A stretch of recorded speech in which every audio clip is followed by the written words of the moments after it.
코로나 바이러스가 피부에 닿으면 감염이 될까 안 될까? 정답은 감염이.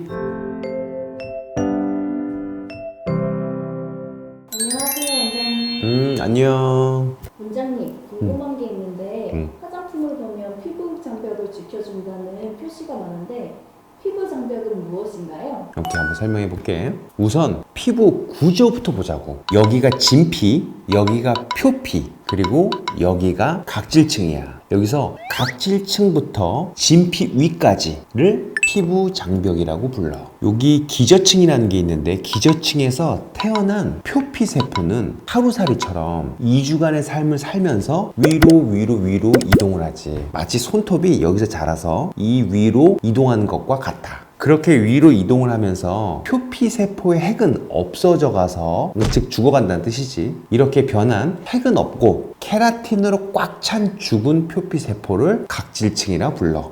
여기 있지, 여기.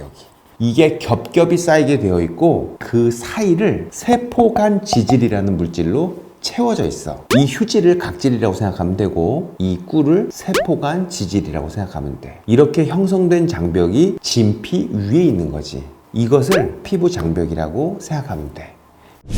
피부 장벽이 무너졌다라는 말을 많이 들었는데 피부 장벽이 무너졌다는 것을 어떻게 알 수 있을까요? 자, 아까 이것을 피부 장벽이라고 했지? 이렇게 피부 위에 두니까 어떤 역할을 하겠어? 첫째로는 진피 내에 수분이 못 날아갈 것 같지 않아? 공기 중에 수분이 30% 남짓이고 우리 몸은 70% 정도의 수분인데, 그러니까 이렇게 수분차가 있음에도 불구하고 우리가 탈수가 되지 않고 살아갈 수 있는 이유가 바로 이 피부 장벽이지. 즉 피부 장벽은 수분을 지키는 역할을 해. 그렇기 때문에 피부가 쉽게 건조해진다 라고 하면 피부 장벽이 깨졌다고 생각하면 되는 거지. 두 번째로는 외부의 오염물질 혹은 세균, 바이러스 등이 침투하지 못하게 하지. 예를 들어 보면은 코로나가 창궐했을 때를 생각해 보자고. 코로나 바이러스가 피부에 닿으면 감염이 될까 안 될까? 정답은 감염이 안 된다고 생각하면 돼. 만약에 감염이 된다면 우리가 그토록 손 씻기를 장려할 이유가 없었지. 닿으면 이미 감염이 돼버린 거니까. 하지만 바이러스가 피부 장벽을 쉽게 침투하지 못하기 때문에 손을 씻는 행동으로 바이러스가 피부 안으로 감염되는 걸 막을 수가 있었던 거지.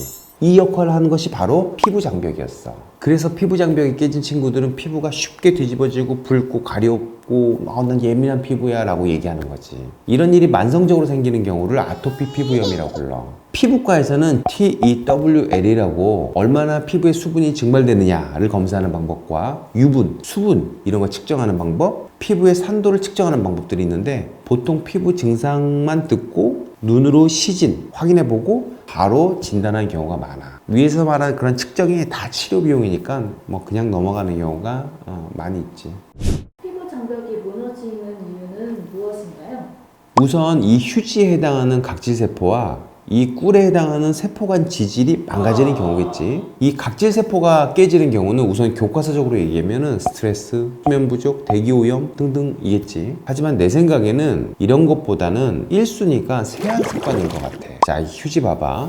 이 물리적인 각질세포가 깨지는 것은 물리적인 자극일 가능성이 가장 크겠지. 즉 결론은 이중세안, 꼼꼼한 세안이 문제인 경우가 많아. 근데 왜 이중세안을 하느냐 이거지. 그건 화장품이 날로 갈수록 좀 좋아져서 그런 거 아닐까 싶어. 발림성도 좋고 오래 지속되고 세안을 잘 못해서 문제가 생기는 점도 물론 있겠지만 피부 장벽이 깨지는 증상을 갖고 있는 사람이라면 세안을 오히려 열심히 해서 피부 장벽이 깨지는 것도 꼭 고려를 해야 돼. 그렇다고 안 할 수도 없고 내가 솔루션을 한번 제시해 본다면 피부 장벽이 깨져 있다 혹은 난 잘 깨진다 라는 분들은 우선 약산성 세안제, 즉 잘 안 닦이는 그런 세안제라는 뜻이야. 그런 약산성 세안제하고 1차 세안만으로 잘 닦이는 종류의 화장품을 사용하는 거야. 이런 종류의 화장품은 대부분 품질이 만족스럽지 않을 거야. 하지만 피부를 위해서는 이런 화장품을 써서 세안 자극을 줄이는 것을 추천해 볼게. 뭐 가끔 이중세안하는 것 정도는 아무 문제가 없다고 생각하면 되고, 만약에 피부 장벽이 막 튼튼한 막 이런 분들은 뭐 매일 이중세안하는 것도 아무 문제가 없다는 점도 기억을 해야 할 거고.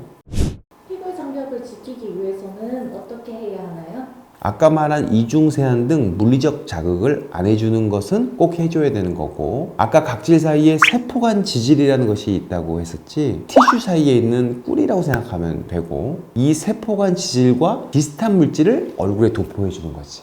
이 세포간 지질의 3대장이라고 부르는 게 세콜지라고 부르는데 세라마이드, 콜레스테롤, 지방산이야. 이것이 포함되어 있는 화장품, 재생크림이라 보통 부르지. 이걸 바르는 건데 이 세콜지가 특별한 포뮬라로 배합되어 있고 층 구조를 이루고 있는 제품을 사용해야 돼. 그리고 사용 기간은 2-3주간. 이 정도 사용하면 피부 장벽은 웬만하면 회복하지. 2-3주간 도포해야 한다는 뜻은 아까 말했듯이 표피세포가 각질이 되는 그 기간이 2-3주라서 그래. 즉 그 정도 시간이면 다친 피부 장벽은 웬만하면 회복할 수 있는 시간이라는 거지. 근데 2-3주 동안 내가 홈케어를 열심히 잘했는데도 피부 장벽이 개선이 안 된다면은 그거는 집에서 할 수 있는 상태가 아닌 염증 상태일 가능성이 굉장히 높아. 그때는 지체 없이 피부과에서 치료를 받아야 해.